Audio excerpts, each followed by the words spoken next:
All right. Hi, my name is Adrian. I've been coming to Web Geeks for, I think, off and on for a few years now, but pretty consistently for like the last 6 months. Um, and Thank you all for kind of giving me a chance to talk about this project that has been a big part of my life for a long, ridiculously long time. Um, so the title of the talk is Mocking to Making. And I'm going to kind of give you a little bit of a background about myself. I actually started making websites in 2004. And that was back in the Flash days where everything was Flash and it was this kind of fun, involved, entertaining kind of medium that we got to play in. I went and got a graphic design degree after that, kind of inspired by my experience building websites. And I didn't really plan on going back into web design, but I kind of got pushed back into there. And that kind of started me on a journey into kind of UI and UX and kind of starting to understand the nuance of visual design in the web medium. But I kind of always found myself gravitating back towards making things. And for a few years, I was able to make things in Flash because it was still a viable way of doing that. But kind of while we were in the middle of that transition, there was a big shift that was happening in the world. In 2007, the iPhone was released, and the whole world became about mobile experience. Pretty much, it felt like overnight. I know it took longer than that, but that's what it felt like. And then in 2010, Steve Jobs single-handedly killed Flash. And I think a lot of us, missed the funeral, but it was a sad day. And after that, the web became HTML, CSS, and JavaScript. And I'm obviously paraphrasing. There's lots of other things that go into it. But if you're talking about front-end technologies, it's those three primarily. But it felt like something kind of got lost in that transition, because when you're working with Flash, it had timelines, it had animation, it had all these things that was kind of baked in at the very core. And when we went to that, every website was kind of an experience. And when we went to that, everything became Bootstrap for a long time. And that's kind of what Jucie came out of. This is my app, and the idea of it is to try to reclaim and kind of put tools into people's hands so they can kind of be visually creative with web technologies again. But it's not to displace the web. It's not trying to create a sandbox that everybody has to play in. The goal, and this is really what Flash did badly, is that they said, hey, everybody, we've built a sandbox and you have to come play in it. You have to play by our rules. You have to use our language. You have to use our framework. You have to use our everything. Jucie has different goals. Jucie's goals are to embrace what you guys are already using, what we are already using to build web technology. Its goal is to embrace the open source and to adapt to developers, to not say, hey, this is how you have to build, but to say, how do you want to build? Let's put a tool in your hand to let you build better. So kind of question is, why am I up here giving this talk? Jucie was built almost exclusively by me. Chris actually has sat with me many, many times as I talked through the idea and pitched things to him and asked him if there's ways of doing things, and even asked him some math questions about vectors and cosines and things for scaling. And he was very kind and did a lot of patient listening to my ramblings.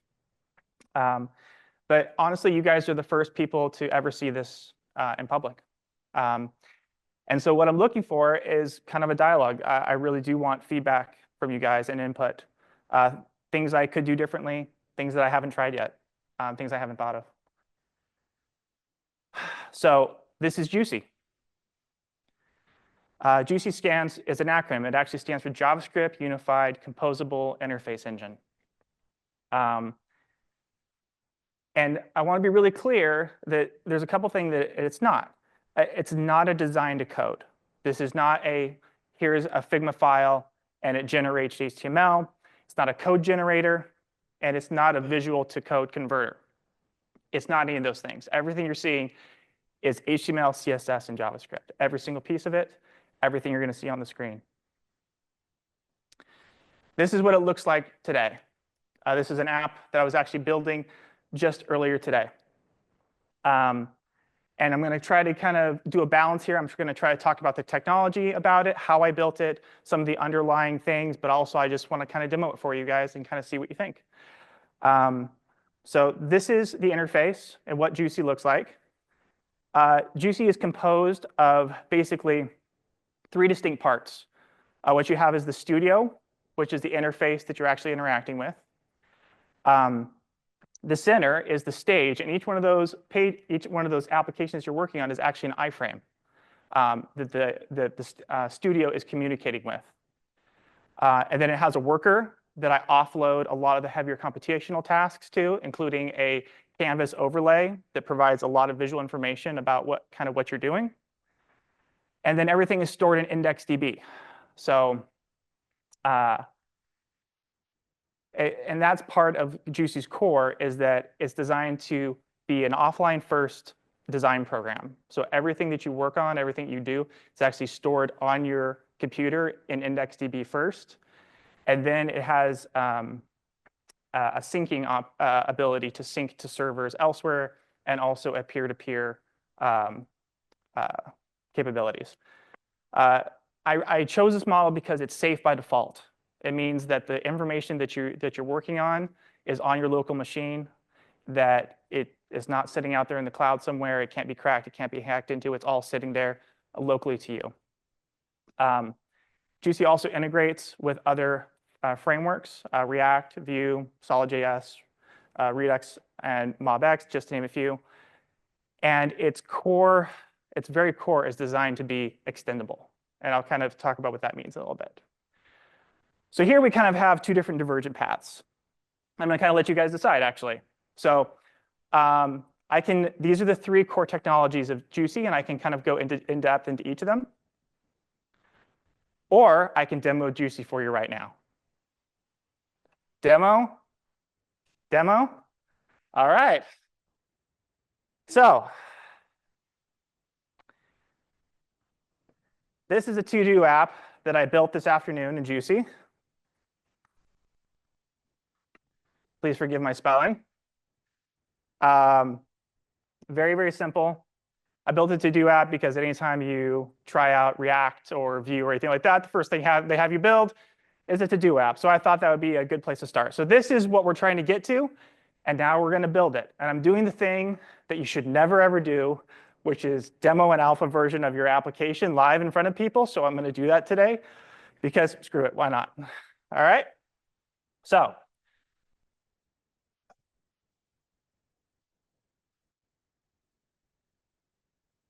all right, blank canvas, blank project. First thing you have to do, we have to pick our screen, what we want. So this is our first page, page 1. Everybody with me so far? And then the first thing we need to build a to-do app is an input. So we're going to drag an input over here. And then we're going to add a button. So again, these are not Figma. This is not Canvas. This is all HTML, CSS, and JavaScript being written in real time in front of you right now. So we've got an input, and let's go ahead and bind that input to some data. So I'm going to go ahead and just create a quick data bind. Is everybody familiar with data binding, two-way data binding in React and Vue and those types of systems? All right, everybody's good? All right. So I'm going to go over here, going to create a new value. I'm going to call it text. And then I'm going to go into the content. Just use mustache templates.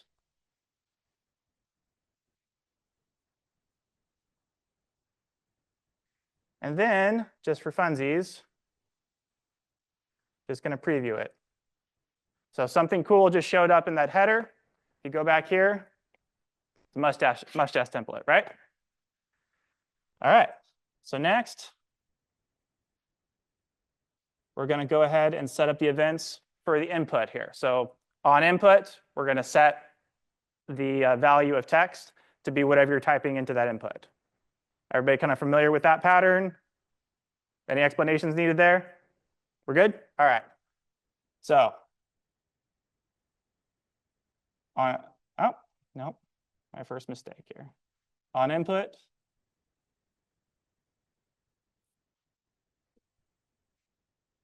now the local scope provides the raw values, and it also provides a really generic function called set value.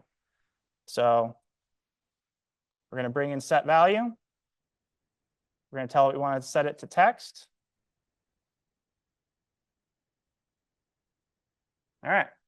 So now on input, it should, fingers crossed here, should set text to whatever we're typing in there, and that should show up. So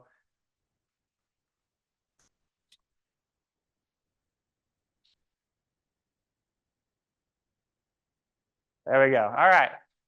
So we got a simple two-way data binding working, right? So let's go ahead. To do a to-do, we have to be able to type something in. We have to be able to add it to a list. And this is where it gets complicated, and I'm probably going to fail. So, if I do fail, bear with me. But this is probably, if this is going to mess up, this is where it's going to happen. So in order for this to work, I'm going to bring in a main element right here. I'm going to go in here. I'm going to just add another heading right here. And obviously, I built the system, so I'm pretty familiar with how it works. But I'm going to try to explain it. So if I go too fast or I'm missing something or I'm not clear about what's going on here, please slow me down. I'm happy to kind of explain. So what we're going to do right here is we're going to create a new value called to-dos. We're going to set that to be an array by default. And then we're going to create an action here called add to-do. When the values and getters and all those are brought in, they're always brought in as functions. It's part of the reactivity system. I've been exploring ways of abstracting that out so that, let's say, you can have a proxy that calls the functions or other things, so you can kind of manipulate this data differently. But for right now, we're just using it in its pure raw state because it's easier just to do that for right now. So in order to add it to do, again, everything that we're defining up here and the values and getters are brought in here. So we're going to have to-dos, which is brought in a function. We're going to have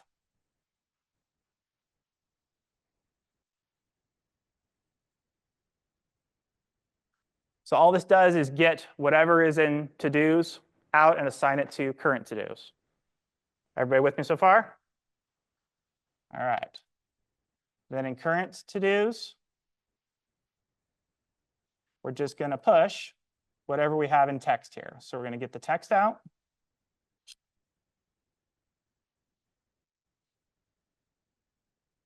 And then the way it's set up is that if you call the function with 0 arguments, it just returns a value. If you call the function with an argument, it just sets that value to be whatever that is. So in this case, we're just going to pass text in as to-dos as current to-dos.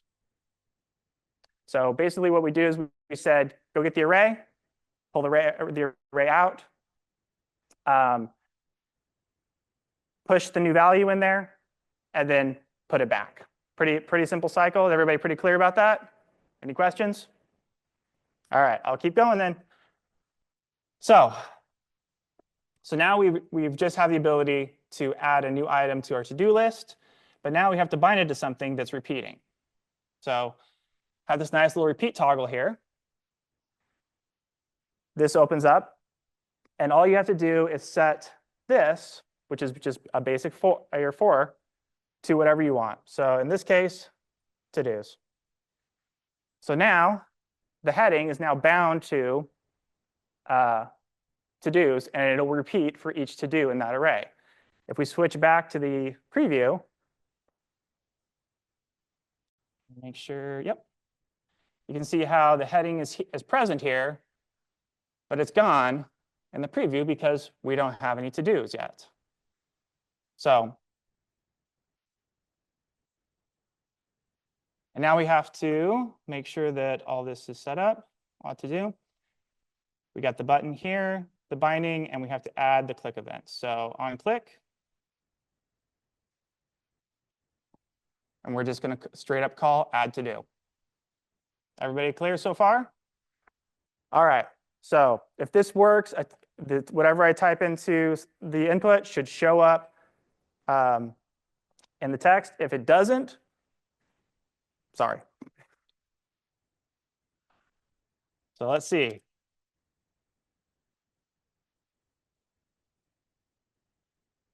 And it works. All right. So the problem is that everything is absolutely positioned in Jucie by default. And this is so that you can manipulate things, you can move things over the screen. Also because absolutely positioned items are actually faster. When you're talking about rendering CSS actually has an easier time rendering and has faster loading times with absolutely positioned elements because it's not having to do as complicated as repaints. So in order to get multiple to-dos, because I can type things in here, we're going to have to make it an auto-positioned layout in order for it to show up. And I need this text to become whatever that item is. So if you look back here, you can see that I have repeat or 4 to-dos as item key. So whatever the item is, it becomes whatever this field is here. So going back here,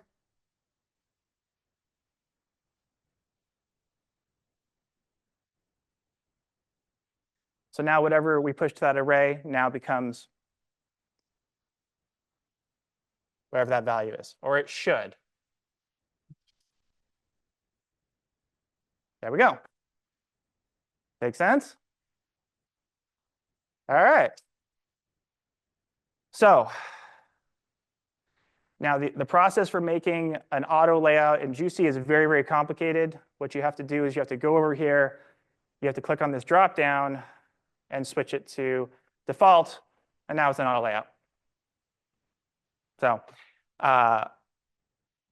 now we can add multiple to-dos.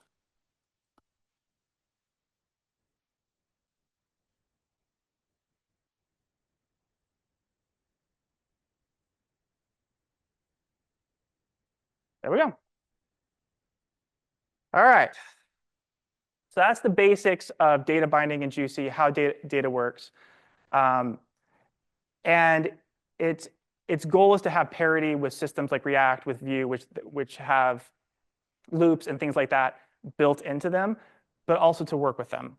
So I really wish one of my goals for tonight was actually be able to show you how I could bring React and Vue components into this.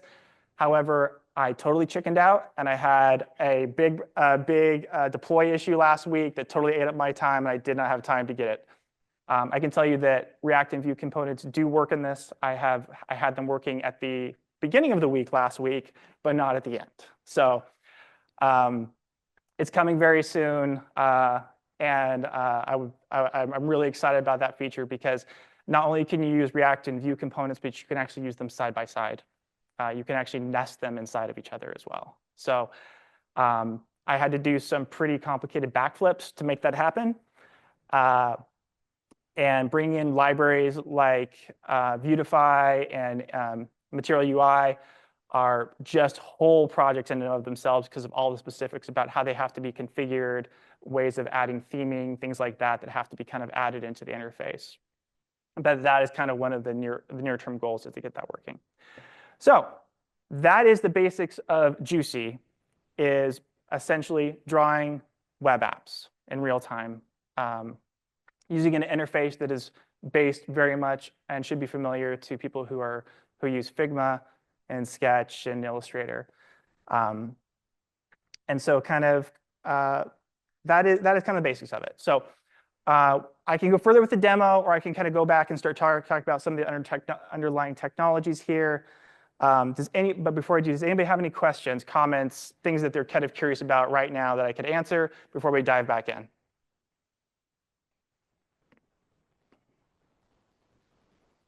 Good? All right. So what I'm going to go ahead and do is I'm going to kind of talk a little bit about Juicy and how I built it.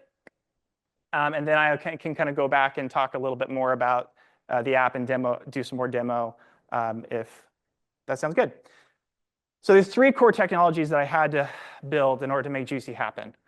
The first thing I had to build was a path-based state manager. And the reason I had to do this is because React and Vue have moved us basically into a virtual DOM model. Is everybody familiar with the virtual DOM? What that means? Okay. So this is what the virtual DOM looks like to a certain degree under the hood. This is HyperScript. A lot of people who have even worked with this haven't ever seen this before, but is anybody familiar with this? Does this make sense? Okay. So this is how they describe the DOM in the virtual DOM before it is actually passed in to be rendered. So this is what you're seeing. All the code that you write, the Vue components, they all get compiled into this format, and then they get actually passed into the renderers.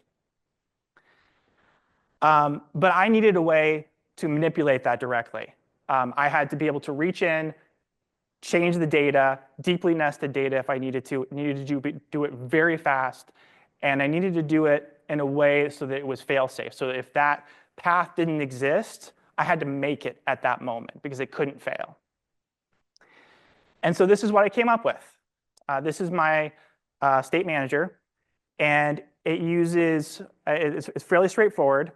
The path there, that just describes where you want to put the data, and the value, that is what you're putting there. So the simple example is you can go from an empty object to this in one command. So I know a lot of other state managers use something similar or kind of similar syntax. But I also needed to get data out of it fast. So when we were traversing that path, if we ran into something that didn't exist, I had to be able to fail without throwing a big error. And so it has gets in it to pull data out of. And if it encounters an endpoint that doesn't exist, it just returns undefined rather than throwing an error as you would if you were, let's say, traversing an object. So this is kind of the flow of data, is state manager into a scene graph. Scene graph is what describes kind of a proto virtual DOM. Scene graph to HyperScript, which is what I just showed you. HyperScript to virtual DOM to actual DOM over and over and over and over again at high speed. So one of the things that I was curious about when I built this was how well it worked. And so because I wouldn't really consider myself a coder or a programmer because my degree is in graphic design. And so I had an AI put together a performance test for me that measured this against 3 other state managers, Redux, Zustand, and MobX. And so I used that as a benchmark as I was working on this to understand how well I was doing, where there was potential areas for improvement, if I had a particular area that wasn't performing well. And so I ran this yesterday, and this is what it looks like. The y-axis is milliseconds. That means that the shorter the bar, the better. Jucie is in blue. Redux is in red. MobX is in green. And Zustand is in yellow. So not too bad for a guy with a degree in graphic design, I feel like. The top left chart is my favorite. But yeah, so it turned out pretty well, and I'm pretty pleased with the result. So it's great to have data and to manipulate data, but unless you can know when that's happening and where it's happening and get the data out, it's not very helpful. And so I had to add reactivity to my system. So this is what my state manager looks like.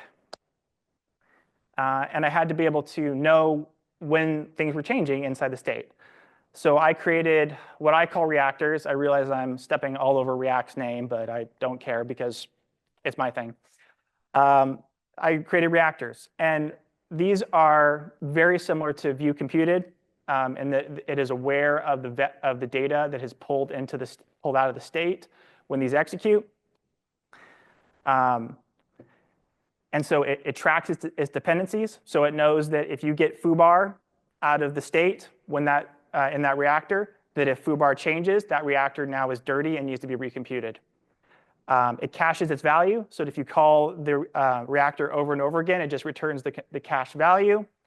And then it only recomputes if it's marked as dirty and you call the cached value again. And then it also knows about its dependence. So if you use a reactor inside of another reactor, it knows about that, and it will actually create dependency chains and update everything attached to it. So from building that, I also got a couple of new things. Reactive values, which is kind of what you saw me working with there, which you just set values and get values out. Subscribers and effects, you can subscribe to reactors, and when their dependencies change, they will update their subscribers. And then surfaces. Surfaces are basically composables that are based on reactors and state and contain actions.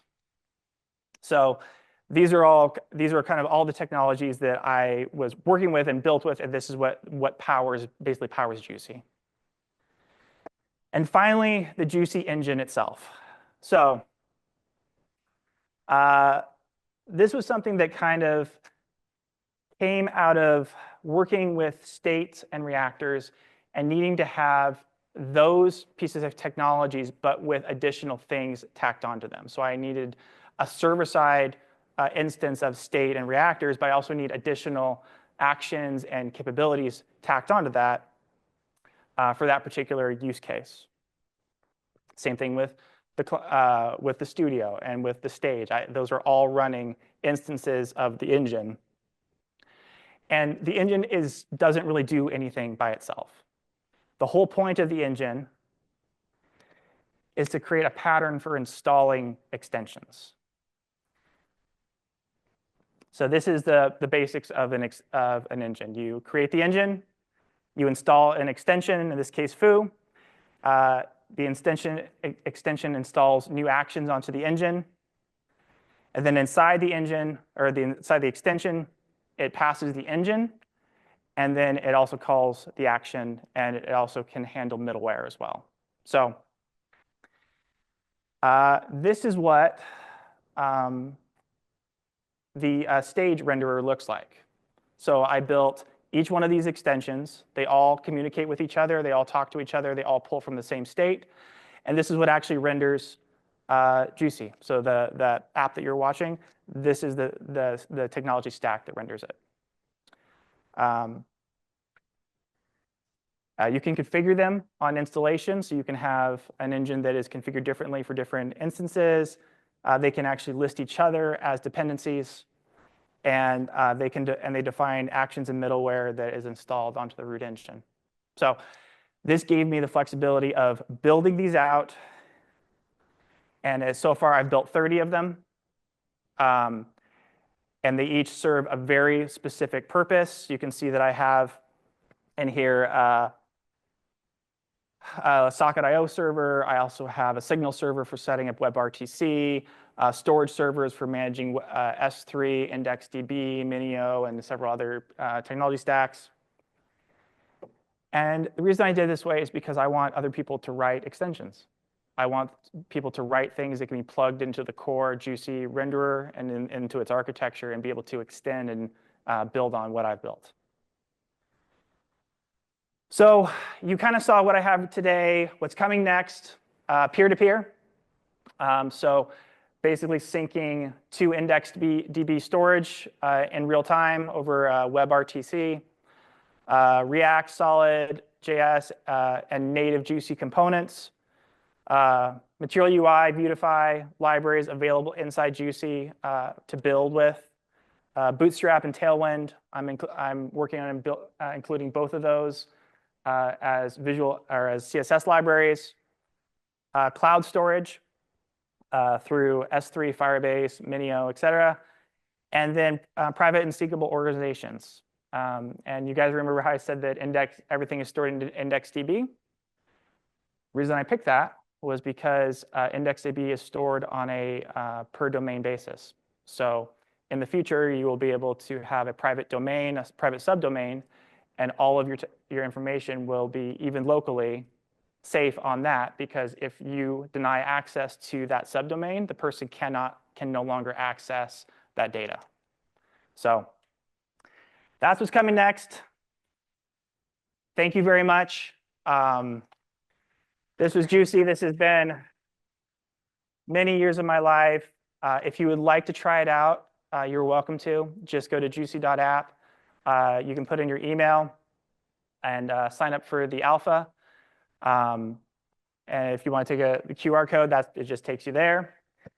Also, I'm part of a group called the Indie App Makers. It's a Discord, and it's just people like me who like to make things. Jucie is the 5th app that I've built and launched myself. There's several other people on there who just like to make things. And so we are created a group to share information, possibly do events in the future or stuff like that, but just be able to give feedback, ask questions, things like that. So if anybody else is interested, you're more than welcome. It's very, very low pressure. And yeah, thank you so much. Appreciate it.